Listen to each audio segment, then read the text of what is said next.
பாபா ஓர் கருணாலயம். ஓம் சாய்ராம். சாய்பாபாவின் சரித்திரம். சாய் குடும்ப உறவுகள் அனைவருக்கும் பேரன்புகளுடன் அனு. நீங்கள் எல்லாருமே நம்ம சேனலுக்கு ரொம்ப நல்ல ஆதரவு கொடுத்துட்ருக்கீங்க. ரொம்ப ரொம்ப நன்றி. தொடர்ந்து இதே மாதிரி உங்களோட லவ் அண்ட் சப்போர்ட் எனக்கு கொடுத்துட்டே இருங்க. இன்றைக்கி நான் ரொம்ப ஹாப்பியாக இருக்கேன். இன்றைக்கி பாபாவோடைய குருநாள். ஸோ குருநாள் வாழ்த்துக்களோடு நம்ம இன்றைக்கான லீலைகளை கேட்கலாம். கண்டிப்பாக இந்த லீலையை கடைசி வரைக்கும் ஸ்கிப் பண்ணாமல் கேளுங்க. குறிப்பாக ரிலேஷன்ஷிப்பில் நீங்கள் ப்ராப்ளம் இருக்குது உங்களுக்கு அப்படின்னா கண்டிப்பாக இந்த வீடியோ கடைசி வரைக்கும் ஸ்கிப் பண்ணாமல் கேளுங்க. அதுக்கப்புறம் வேலை தேடிக்கிட்டு இருக்கவங்க, வேலை இன்னும் கிடைக்கல அப்படிங்கிறவங்க கடைசி வரைக்கும் இந்த வீடியோவை ஸ்கிப் பண்ணாமல் கடைசி வரைக்கும் பாருங்கள். கடைசியில் ஒரு கூட்டு பிரார்த்தனை இருக்குது, ஸ்பெஷல் கூட்டு பிரார்த்தனை. ஸோ கண்டிப்பாக நீங்கள் கலந்துக்கோங்க. இன்றைக்கி வீடியோக்குள்ளே போகிறதுக்கு முன்னாடி 2 இம்பார்ட்டண்ட்டான ஒரு அனௌன்ஸ்மெண்ட்டை உங்களுக்கு கொடுத்துட்றேன். நம்ம சேனலில் தினம் ஒரு பரிகாரம் நிகழ்ச்சி நம்ம ஸ்டார்ட் பண்ணியிருக்கோம். டெய்லி நம்ம வந்து ஒரு பரிகாரம் போடுவோம். அதாவது ஃபார் அன் எக்ஸாம்பிள், இப்போ உங்களுக்கு வேலை கிடைக்கலன்னு வச்சுக்கோங்களேன். நீங்கள் வேலை தேடுறதுக்கு நீங்கள் பரிகாரம் ஏதோ செய்கிறேன்னு நினைக்கிறீங்கன்னா அதுக்குன்னே நிறைய பரிகாரங்கள் இருக்குது. நம்ம வீட்டில் இருந்தே எளிமையாக செய்யக்கூடிய பரிகாரங்கள் இருக்குது. அதில் நான் எனக்கு தெரிஞ்ச பரிகாரங்களை கண்டிப்பாக நான் உங்களுக்கு தினைக்கும் கொடுத்துக்கிட்டு இருக்கேன். உங்களுக்கு அதில் எது சூட்டபிளாக இருக்கோ, எது எஃபெக்டிவாக இருக்கோ அந்த பரிகாரங்களை நீங்கள் வீட்டில் இருந்தே எளிமையாக செஞ்சுக்கலாம். எதுக்கும் பெருசாக ஆடம்பரமாக செலவு பண்ணிட்டு பண்ணணும்னு எதுவுமே கிடையாது. வீட்டில் இருக்கிற பொருளை வச்சு நம்ம ஆன்மீகமாக நம்ம எப்படி பரிகாரம் பண்ணுறோம் அப்படின்னு சொல்லிட்டு தான் நம்ம பார்க்க போகிறோம். அதுக்கப்புறமா நம்ம பிரார்த்தனாஷ்டகம் நிகழ்ச்சி ஸ்டார்ட் பண்ணி 20 days ஆகுது இன்னையோட.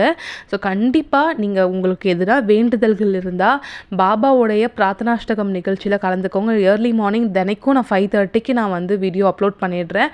அதனால் கண்டிப்பாக பிரார்த்தனாஷ்டகம் நிகழ்ச்சியில் கலந்துக்கோங்க. தொடர்ந்து 48 நாட்கள் சங்கல்பம் பண்ணி உங்களுடைய ஒரு நியாயமான கோரிக்கையை பாபா காலடியில் வைங்க. கண்டிப்பாக உங்களுடைய வேண்டுதல்கள் நிறைவேறிடும். அதுக்கு நானே சாட்சி.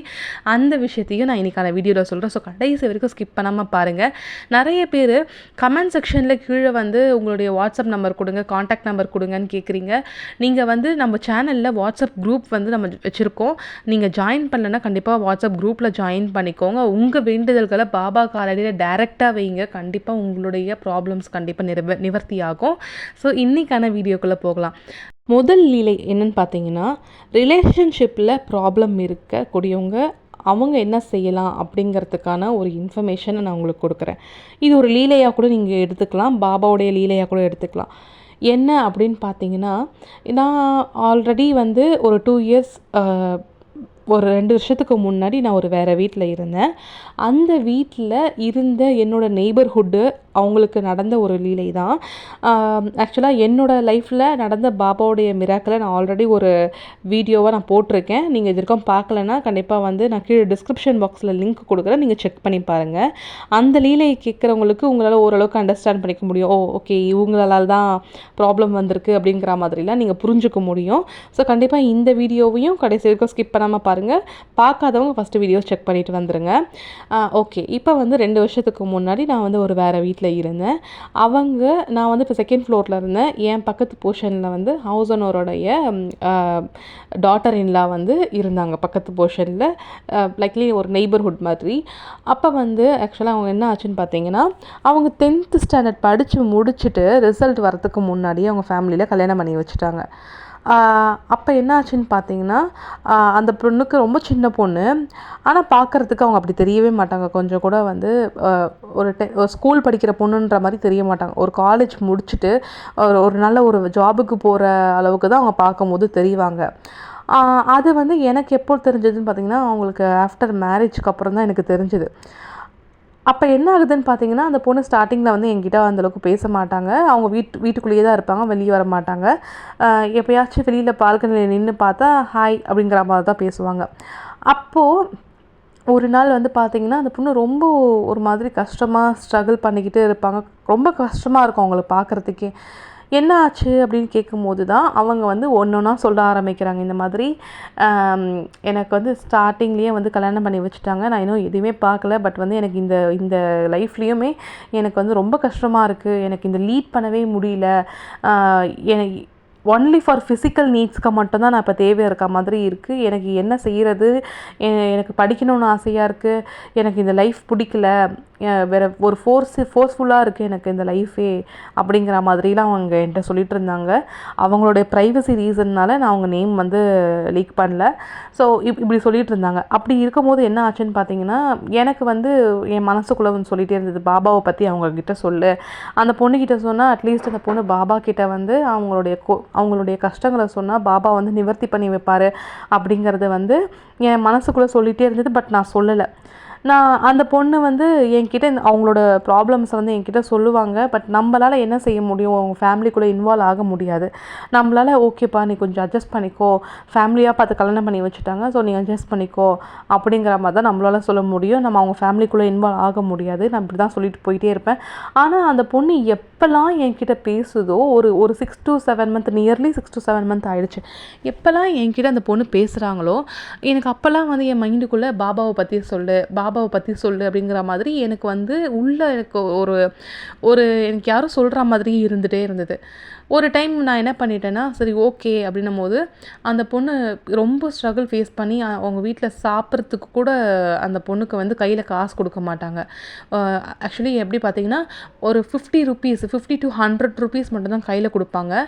அந்த 100 rupeesல அந்த 1 வீக்குக்கு சாப்பாடு செய்யணும் அந்த பொண்ணு சின்ன பொண்ணு, அதுக்கு ஒன்றுமே தெரியாது. அந்த பொண்ணு அதுவும் ஒவ்வொரு நாளுக்கு ஒவ்வொரு டிஷ்ஷு செஞ்சு வைக்கணும். லைக் ஒரு பூரினா அதுக்கு கேசரி, உருளைக்கிழங்கு அந்த மாதிரி வந்து ஒரு டிஃப்ரெண்ட் வெரைட்டிஸாக செஞ்சு வைக்கணும்.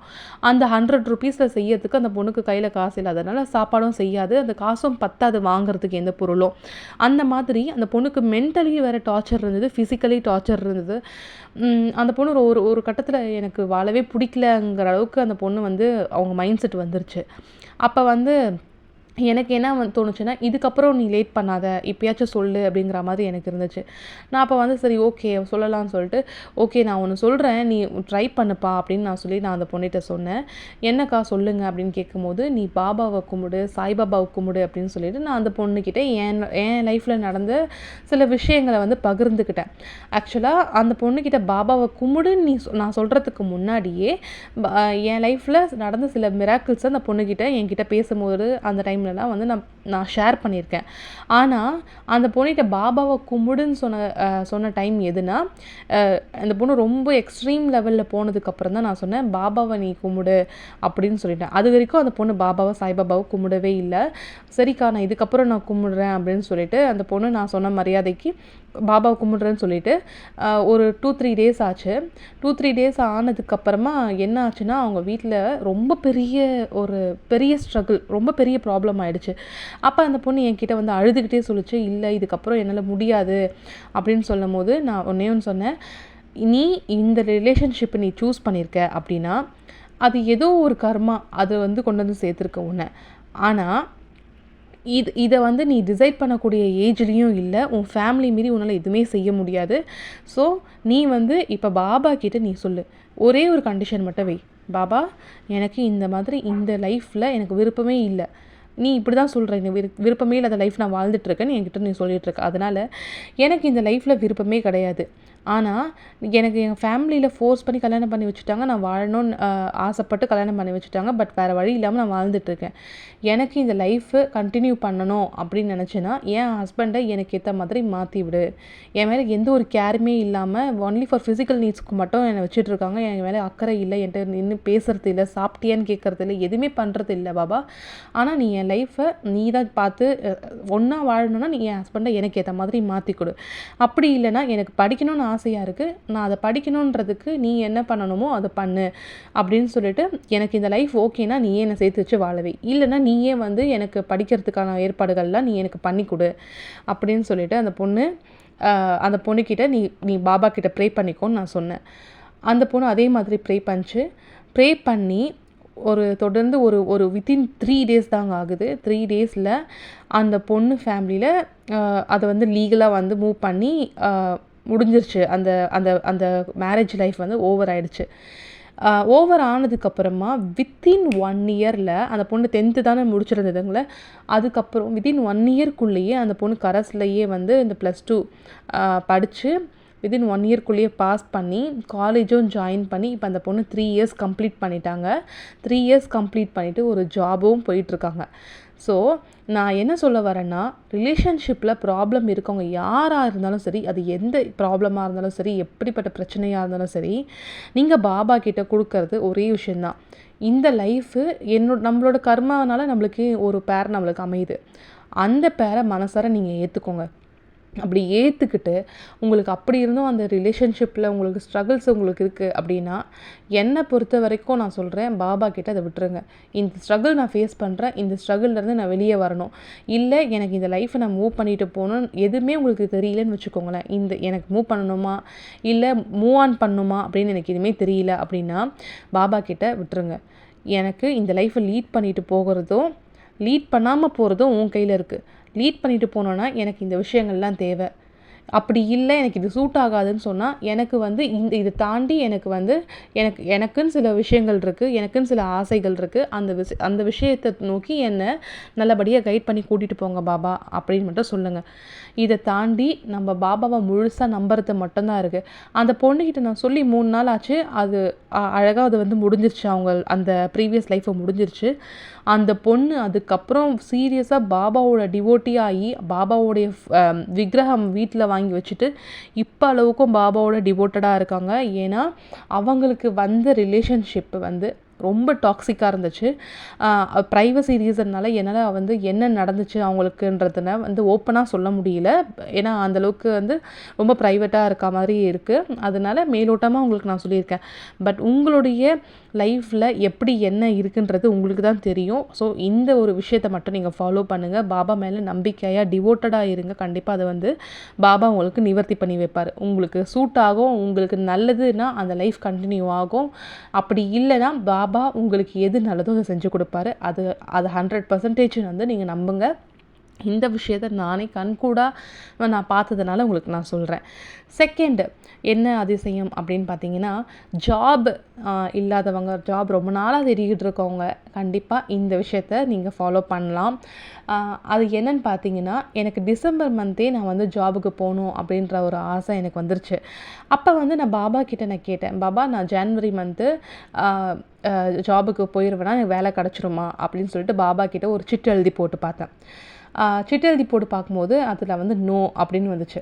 சரி பாபா எனக்கு ஃபெப்ரவரினாச்சும் நான் போயிடுவேனா அப்படின்னு வரும்போது ஃபஸ்ட்டு நோன்னு வந்துச்சு. மறுபடியும் 3rd டைம் வந்து ஃபெப்ல எப்போ பாபா இதுக்கப்புறம் நான் எப்போ போவேன், எனக்கு 2 மந்த்லேயே எனக்கு ஜாப் வேணும் அப்படின்னும் போது மறுபடியும் ஃபெப்ல போயிடுவேனான்னு கேட்கும்போது எஸ் அப்படின்னு சொல்லிட்டு எனக்கு வந்துச்சு. ஓகேவா, இப்போ என்ன நடந்துச்சுன்றதை நான் சொல்கிறேன். இந்த சிட்டு எழுதி போட்டு பார்த்து முடித்ததுக்கப்புறமா நான் பாபா கிட்ட நான் வந்து இன்னொரு விஷயத்த சொல்கிறேன். பாபா நான் இந்த மாதிரி எனக்கு வேலை கிடைக்கணும், தொடர்ந்து 18 நாட்களுக்கு வந்து நான் வேலை கிடைக்கணும் அப்படின்னு சொல்லிட்டு நான் உன்னுடைய ஸ்லோகன் எழுதுவேன்.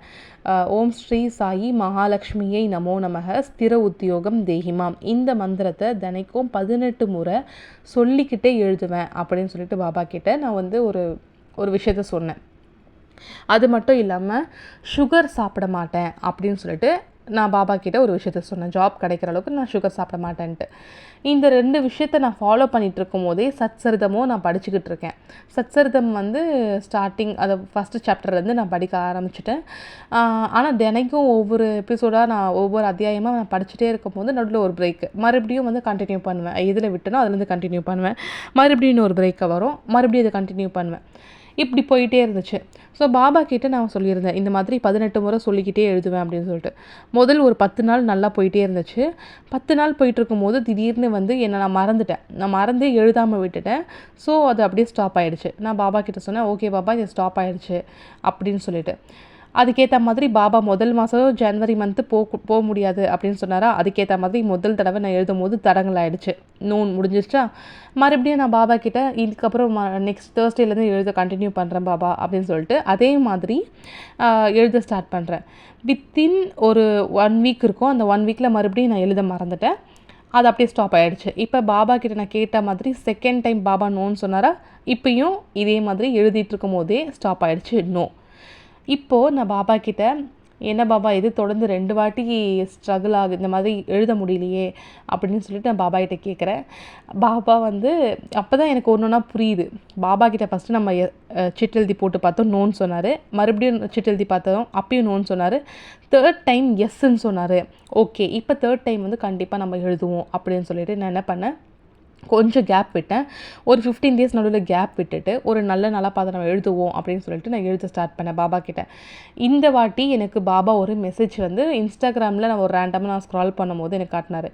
இந்த முறை எந்த தடங்களும் இல்லாமல் நடக்கும் அப்படின்னு சொல்லிட்டு சொன்னார். அதை வந்து எனக்கே கொடுத்த மெசேஜ் மாதிரி இருந்துச்சு. சரி ஓகேன்னு சொல்லிட்டு நான் வந்து ஒரு தேர்ஸ்டேவாக பார்த்து எழுத ஆரம்பித்து 18 டேஸ் கம்ப்ளீட்டாக முடிஞ்சிச்சு.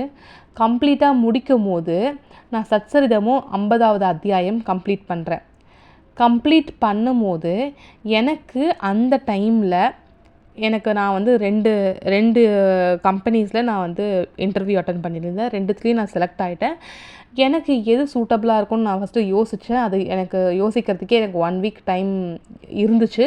அந்த 1 வீக் டைமில் நான் வந்து இந்த ஜாப் தான் போகிறேன்னு நான் வந்து டிசைட் பண்ணிவிட்டு நான் ஜாயின் பண்ணி இப்போ 20 டேஸ் ஆகுது. ஸோ தட் அதனால தான் வந்து என்னால் வந்து உங்களுக்கு கமெண்ட் செக்ஷனில் வந்து நீங்கள் கமெண்ட் பண்ணும்போது என்னால் ஈஸியாக ரெஸ்பான்ஸ் பண்ண முடியல. ஸோ அதுக்காக சாரி. நான் வந்து ஜாபில் ஜாயின் பண்ணி 20 டேஸ் ஆகிடுச்சு. அதனால தான் எனக்கு பாபாவோடைய லீலைகளை கொஞ்சம் கொடுக்கறதுக்கு கொஞ்சம் டிலே ஆகுது. அதுக்காக சாரி. ஸோ அடுத்தது எனக்கு கொஞ்சம் பண தேவை இருந்துச்சு. அந்த பண தேவையும் 50வது அத்தியாயம் நான் முடித்து மறுநாள் எனக்கு என் கையில் கிடச்சிது. ஸோ பாபாவை நம்பி நம்ம ஒரு விஷயத்தை நம்பிக்கையோடு நம்ம செய்கிறோம் அப்படின்னா கடைசி நிமிஷத்தில் பாபா நம்மளுக்கு ஹெல்ப் பண்ணுவார். நீங்கள் வேலை இல்லைன்னு நீங்கள் கஷ்டப்படுறீங்க அப்படின்னா ஒன்று இப்போ நான் சொன்ன மாதிரி பாபா கிட்ட இந்த மாதிரி எனக்கு வேலை வேணும்ன்ட்டு பாபாவோடைய மந்திரங்கள் எழுதுங்க. இன்னொன்று என்னென்னா சச்சரிதம் நான் படித்து முடிக்கிறதுக்குள்ளே இந்த 50 அத்தியாயம் நான் படித்து முடிக்கிறதுக்குள்ளே எனக்கு ஜாப் வேணும் அப்படின்னு பாபா கிட்ட ஒரு கண்டிஷன் வச்சுட்டு மனசார பிரார்த்தனை செஞ்சுட்டு நீங்கள் பண்ணிங்கன்னா 100% உங்களுக்கு நடக்கும். இது வேலை கிடைக்கிறதுக்கான மட்டும் கிடையாது. உங்களுக்கு லைஃப்பில் நீங்கள் எந்த ப்ராப்ளம் வேணால் ஃபேஸ் பண்ணுங்கள். அதுக்கு கண்டிப்பாக பாபா சச்சரிதம் நீங்கள் முடிக்கிறதுக்குள்ளே உங்களுக்கு ஒரு நல்ல ரிசல்ட் கொடுப்பாரு. இது 100% உண்மை. இது 2த்துக்குமே நானே சாட்சி. என் லைஃப்பில் நடந்த விஷயத்தை தான் நான் சொல்கிறேன். நீங்கள் ட்ரை பண்ணி பாருங்கள். அது உங்களோட ப்ராப்ளம் ரிலேஷன்ஷிப் ப்ராப்ளமாக இருக்கலாம், இல்லை பண ரீதியான கஷ்டமாக இருக்கலாம், மன ரீதியான கஷ்டமாக இருக்கலாம், இல்லை வேறு எந்த ப்ராப்ளமாக இருக்கலாம். நீங்கள் இதை ட்ரை பண்ணி பாருங்கள். கண்டிப்பாக உங்களுக்கு 100% ரிசல்ட் கிடைக்கும். அது மட்டும் இல்லாமல் இன்றைக்கி 9வது வார கூட்டு பிரார்த்தனை இருக்குது. இன்றைக்கி தான் கடைசி வார கூட்டு பிரார்த்தனை. தயவுசெய்து இன்றைக்கி கலந்துக்காதவங்க கண்டிப்பாக இன்றைக்கி கலந்துக்கோங்க. மத்தியானம் 1 to 2 குருஹோரை வருது. அது மட்டும் இல்லாமல் நைட்டு 8 to 9 வந்து குருஹோரையில் இன்றைக்கி கூட்டு பிரார்த்தனை நடக்கும். மதியானம் ஆஃபீஸ்க்கு போகிறவங்க நைட்டு வந்து கலந்துக்கோங்க. இல்லை நைட் ஷிஃப்ட் பண்ணுறவங்க வந்து மதியானம் வந்து கலந்துக்கோங்க. நான் மதியானத்தில் நான் உங்களுக்கு போஸ்ட் பண்ணிடுவேன். கண்டிப்பாக வந்து இன்றைக்கி மதியானம் 1 to 2 கூட்டு பிரார்த்தனையில் கலந்துக்கோங்க. So thank you so much for வாட்சிங். இவ்வளோ நேரம் நீங்கள் நம்ம வீடியோ பார்த்ததுக்கு ரொம்ப ரொம்ப நன்றி. ஓம் சாய்ராம், ஜெய் சாய்ராம். இப்போ நம்ம பாபாவோடைய கூட்டு பிரார்த்தனை ஸ்டார்ட் பண்ணுவோம். இன்றைக்கி ஸ்பெஷலாக ரிலேஷன்ஷிப் ப்ராப்ளம் இருக்கவங்களுக்கும் சரி, வேலை கிடைக்கணும் அப்படிங்கிறவங்களுக்கும் சரி, இன்றைக்கி கூட்டு பிரார்த்தனை இருக்குது. கண்டிப்பாக உங்களுடைய பிரார்த்தனைகளை பாபா காலிடுவீங்க. சீக்கிரமாக உங்களுடைய பிரார்த்தனைகள் நிறைவேறும். சதா நிம்பவ் விரக்ஷஸ்ய மூலாதிவாசாத் சுதாஸ்திராவினம் தித்தம பிரியம் தம் தரும் கல்பவ்ருக்ஷாதிக்கம் சாதயந்தம் நமாமீஸ்வரம் சத்குரும் சாய்நாதம். ஓம் சாய்ராம். ஜன்ம ஜன்மோ ஜன்மி ஸ்ரீசரண் ஸ்ரீ பாக்கிய சாய். ஸ்ரீ சாயியை பணிக அனைவருக்கும் சாந்தி நிலவட்டும். ஓம் சாய்ராம். அடுத்த வீடியோவில் கண்டிப்பாக உங்களுக்கு இன்னும் ஒரு சூப்பரான ஒரு சாய்லீலாவை நான் உங்களுக்கு சொல்கிறேன். இந்த சச்சரிதம் 50 அத்தியாயம் நீங்கள் படித்து முடிக்கிறதுக்குள்ளே எந்த விஷயங்கள் வேணால் உங்களுக்கு பாபா நடத்தி கொடுப்பாரு அப்படிங்கிறதுக்கு அத்தாட்சியாக அடுத்த சாய்லீலா உங்களுக்கு வரும். ஸோ கண்டிப்பாக நம்ம சேனலை சப்ஸ்கிரைப் பண்ணி வச்சுக்கோங்க. நம்மளோட எல்லா வீடியோஸ்க்கும் உங்களுடைய சப்போர்ட் கொடுங்க. ஓம் சாய்ராம், ஜெய் சாய்ராம்.